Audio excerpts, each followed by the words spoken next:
Welcome back to Movie Recaps. Today I will show you a horror drama film from 2019 titled Down.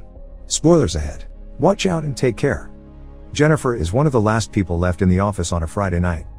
She's going to catch a plane to New York for the extended weekend to see her ex-fiancé for Valentine's Day, so she writes him an email. She doesn't want to be late for her flight, so she grabs a bunch of candy and leaves the office. Simultaneously, Guy is getting ready to leave work as well. They both end up waiting for the elevator at the same time. Jennifer gets on the 49th floor and he joins her on the 42nd. Guy immediately starts chatting with her and joking. She replies but doesn't seem interested in having a conversation. Guy shows her an etching on the wall when the elevator suddenly stops. He tries the keys and the alarm button, but nothing works even though the electricity in the elevator seems to still be on. Guy tries opening the door, though that doesn't work either. They try waving to the fully operational camera and still no one responds to their calls. To make matters worse, none of their phones has service because they are 4 stories underground. Jennifer wonders where the security for the building is, worried that she'll miss her flight. 15 minutes later, they try calling for help and banging on the door, but no one can hear them. Guy gets the idea that there might be an escape hatch, so she awkwardly climbs on his shoulders and they check the elevator ceiling. She heard her hand a little banging on it, so he puts her down. 1 hour later, Jennifer realizes that she'll never catch her flight, and even though Guy jokes to lighten the mood, she just curses everything and everyone out. They finally introduce each other and continue with the banter that Guy had started the moment he stepped on the elevator. Since Jennifer doesn't have any water in her thermos, Guy offers her his bottle, but they joke that they should pop open the wine he had on him instead. Both of them realize that they have bottle openers in their bag and laugh about it. They don't open the wine, but she does accept his water. As a consolation prize for not having any actual food, Jennifer gives Guy some of the candy. She thinks they should save their rations though because they might end up stuck in the elevator until Tuesday. 4 hours later, Jennifer has to pee and she desperately tries to hold it in because she's too embarrassed to do it in front of Guy.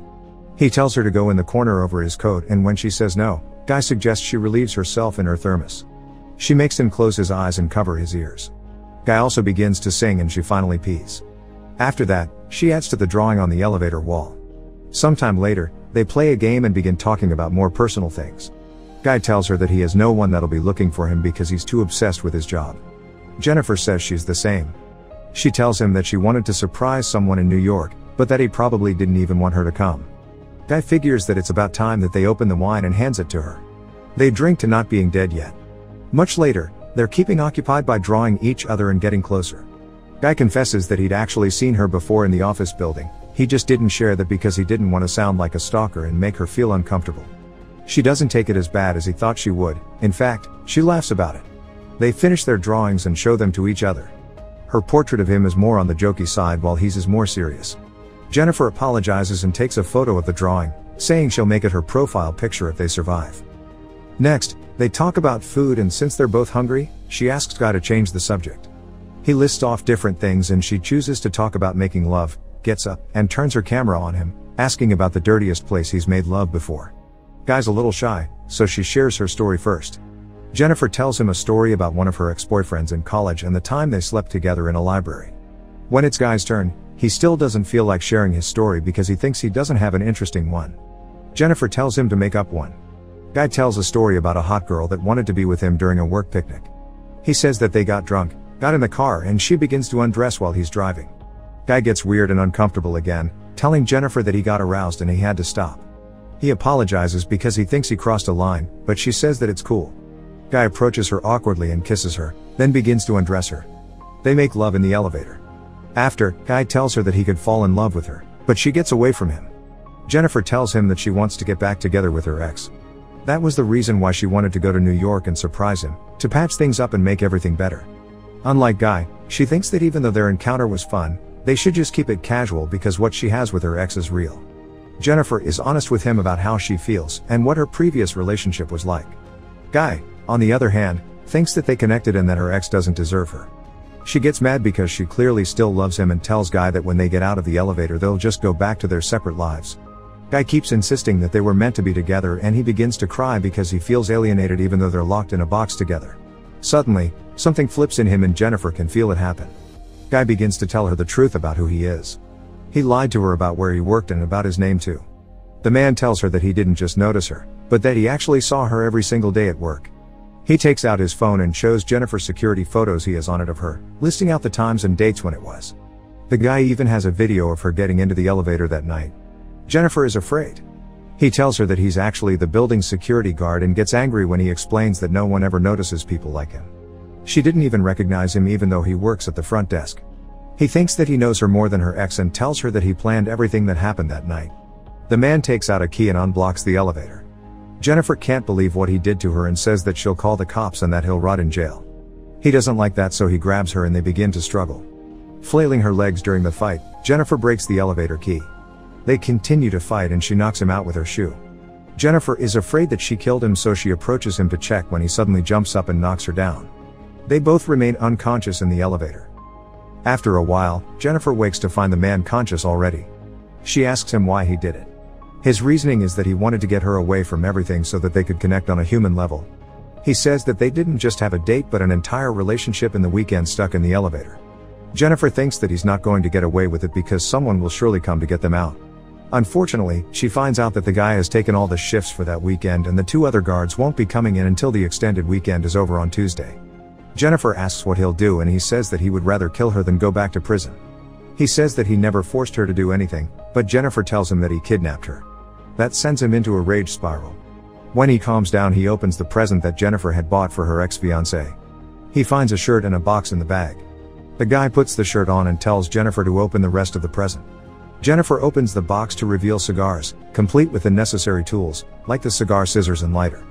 He lights a cigar and taunts Jennifer further, even saying that she could have gotten her ex back with all the nice gifts. In a gust of irony, he wishes her a happy Valentine's Day. Sometime later, the guy apologizes to Jennifer for scaring her and asks her if they can reconcile. He asks for another chance and tells her that she doesn't have to answer right away, but to think about it. The guy comments on the travel ad that's playing in the elevator, saying that the people in the video look happy together. He tells Jennifer that he'll take her to the resort from the ad one day. He's bothered by the neon light in the elevator that isn't working, so he breaks it with Jennifer's thermos. The guy realizes that the light bulbs under the ceiling panels must get replaced sometime. He thinks that he can get that panel off and get out of the elevator thought there. As he breaks it open with the thermos, Jennifer stands up next to him. He asks Jennifer to give him a boost to get up there, promising that he'll come back for her. However, Jennifer thinks it would be easier if he gives her a boost because she doesn't have enough strength to do it. He doubts that she'll want to come back for him and she'll call the cops. Jennifer tells him everything that he wants to hear and convinces him to give her the boost. She gets on his shoulders and pulls out of the elevator. The guy tells her where the ladder and the door are, happy that they finally managed to escape. Jennifer turns around and gives him the middle finger, pissing him off. As she climbs the ladder, he finds a way to get out of the elevator too.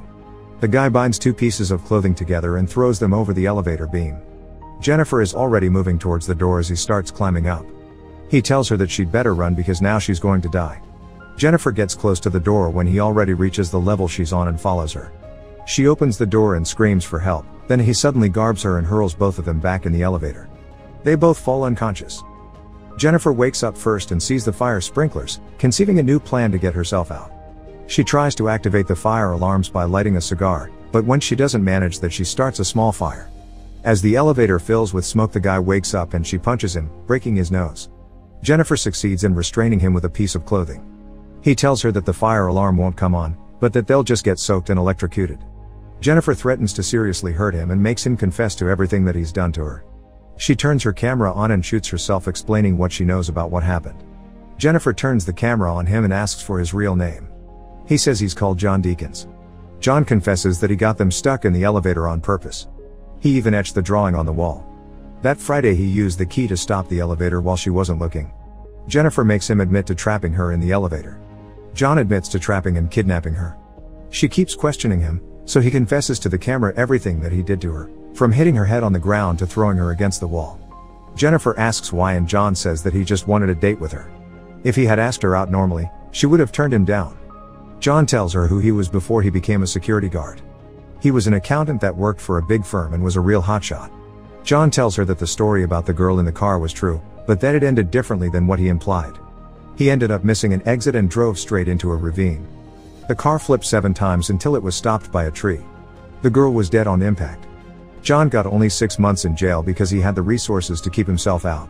When he got out, the only job he could get was as a security guard. After a few months, he wanted to be himself again and feel it for a little while. Jennifer still doesn't understand why he chose her. He says that it's because she's great. Monday arrives and they're still trapped. One of the other security guards, Eddie, takes his new girlfriend to the building to show her the roof. When they walk inside, he looks for John, and when he doesn't find him, he checks the security monitors. Eddie sees John and Jennifer are stuck in the elevator, waking them both up. Jennifer begs him to get them out of there. He tells her that he'll come down and get them out, while his girlfriend falls asleep on the couch. Eddie gets to the elevator and pulls the doors open with a crowbar. Jennifer wants to get out, but he tells her that he needs to open the doors completely first and moves away. Suddenly, John knocks her out. He tells Eddie that he's there and he gives John his keys. John tells him that it's not working and Eddie says he'll climb in to help them. He gets stuck in the elevator and sees that something has happened inside when John turns on the elevator and cuts him in half. He knocks Jennifer out again, then takes her to his car and puts her in the trunk. John goes back into the building and disposes of Eddie's body and his clothes. He cleans himself up and puts on his uniform, sliding a cigar into his pocket. When John gets to the front desk, he deletes all of the videos from the security cameras. Eddie's girlfriend wakes up and John kills her too, then drops her in the shaft as well. John gets to his car and takes Jennifer to a secluded location to dispose of her. He pours gasoline into a dumpster to prepare. Before he opens the trunk, John tells Jennifer that he still likes her and it's unfortunate they couldn't be together. Jennifer pretends that she's dead, and when John goes over to the dumpster, she hits him over the head, gets in the car and starts driving. At one point she stops when she finds the lit cigar in the tray. Jennifer starts backing up the car and rams into a terrified John. She comes out and sees that he's in the dumpster. Jennifer relights the cigar and walks away, then she flicks the lit butt into the dumpster, burning John alive. Make sure to subscribe and turn on notifications so you can watch more videos like this. Thanks for watching.